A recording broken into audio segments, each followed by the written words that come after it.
I've actually become a single parent just recently, just before the lockdown. So it's hard. It's definitely hard. Things are a bit hectic. I have 6 children. As you can see, they're kind of running hectic in a car park. It's a cold night at the Papakura Marae, but the many kids arriving here are dancing around in their pyjamas, happily greeting volunteers and excited to finally be out of the house. Almost as excited as they are about the kai. Numb. It's good. It's numb. Brooke's relieved to receive dinner meals here for her and her whānau, and she was surprised when a volunteer also filled her boot with groceries. So was Shiraz. He's now on the benefit but hopes to be working again in the next couple of months. They treat you as a family. I can't say much, this is my first time coming here, so I'm glad. At least something, came up. Some good food here and good stuff. Carl couldn't work during the lockdown, and he and his wife Nane say it's been tough. That's always at the back of your mind that, where's the money going to come back, and, without that, how are we going to go through? The garden has been there to helping us out, but not enough to a certain point, actually. I don't think words could express how grateful we are for the support that our local marae has given us. They're among many struggling families showing up to the Papakura Marae for help.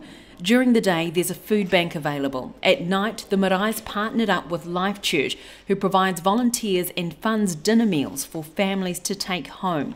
In 3 days, about 750 dinner meals went out to families in need across the city.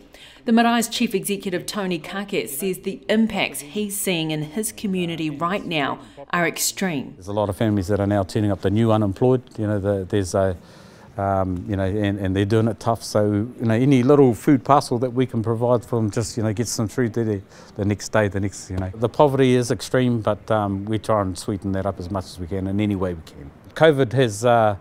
We've seen a lot of tough times. We've seen a lot of families who had an income one day and now they're reliant on a benefit or have to go and line up at work and income. In just the first month of lockdown, 33,000 more people went on the benefit in New Zealand.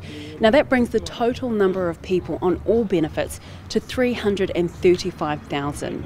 In the worst case scenario, the Ministry of Social Development said it could see an increase of up to 288,000 more applications for welfare. Now that massive increase almost doubles the number of people on benefits in New Zealand.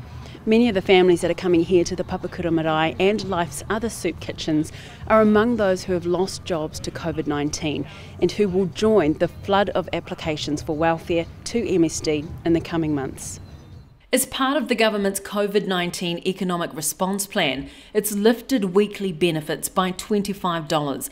But the head of the New Zealand Council of Christian Social Services, Trevor McGlinchey, says that figure wasn't enough before COVID-19 and it's certainly not enough now. As a member of the Welfare Expert Advisory Group, we think that the recommendations from that group should have been implemented and implemented quickly.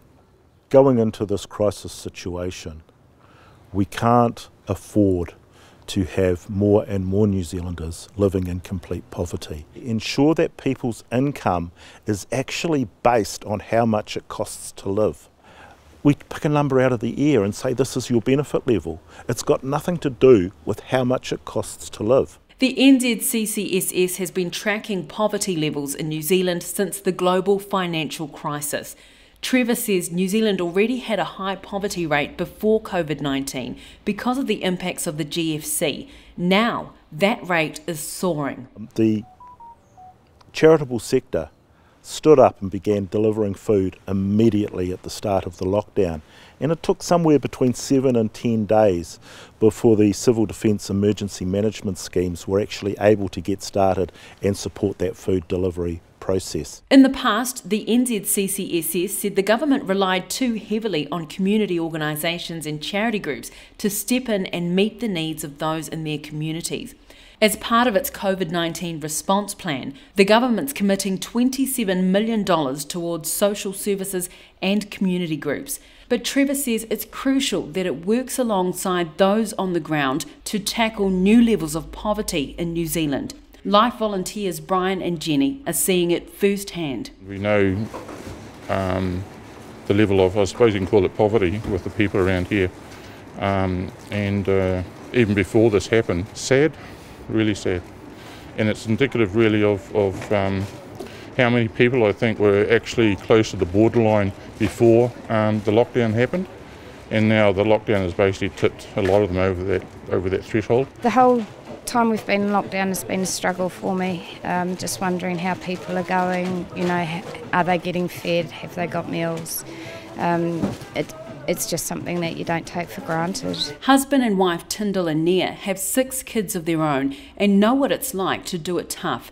They say they're serving food because they want to give out hope in a time of hardship. Just being in that position, you know, just knowing how it is, being in the same shoes, being in the same position, it's the same thing. So it's, like I said, it's rewarding as well, knowing that, hey, we are all in the same, you know, there are times where we all, we have it and then we don't have it, you know, and it's okay to say, hey, you know, I have a community that's available to back me up. It's a message reiterated by Tony. Just to whānau out there, hang in there. You know, there is light at the end of the tunnel. Let's keep moving towards the light and be kind to each other. For Checkpoint, Indira Stewart.